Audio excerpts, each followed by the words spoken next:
Hello friends, welcome to House of Tech English. In this video, I'm going to show you that how can you backup your iPhone to iCloud. If you don't know the process, watch this video till end because I'm going to guide you through each and every step. But before that, if you're new to the channel, don't forget to subscribe. Let's start the video. Now the backup process is actually very simple. All you have to do is just simply open settings option in your iPhone and tap on your name or Apple ID which is present at the top. Over here, on the next page you have to select iCloud option, and as soon as you select that, it will take you to the next page. You can check out your iCloud storage at the very top. You can check out all the other things over here, but if you want to backup your iPhone, you have to go down and look for iCloud backup option.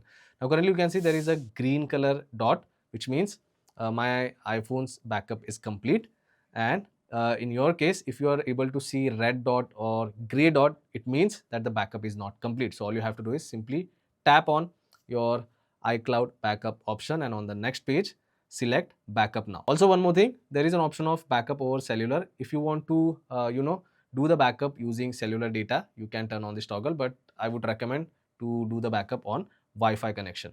So tap on backup now, and depending on the size, person to person it will vary. If there are multiple files which needs to be backed up, it will take time, but if there are only few files, the backup will be complete within minutes or seconds. Also sometime it will display estimated time at the bottom over here, but currently you can see it is not displaying anything, so we'll just wait for the backup to complete. Now you can see it is displaying that about 1 minute is remaining, so there are only few files, but in your case, as I said, if there are multiple files, it will definitely take time. Now once the backup is complete, it will show you last successful backup, and it will show you the day and the time for it. And if you go back, if you are able to see this green dot, it means that your backup is complete.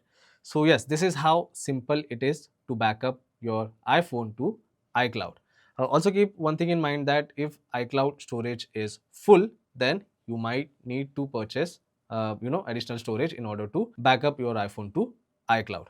So yes, that's pretty much it for today's video, guys. I hope this video was helpful. If it was, then don't forget to subscribe to my channel. I will see you all in the next one. Thank you.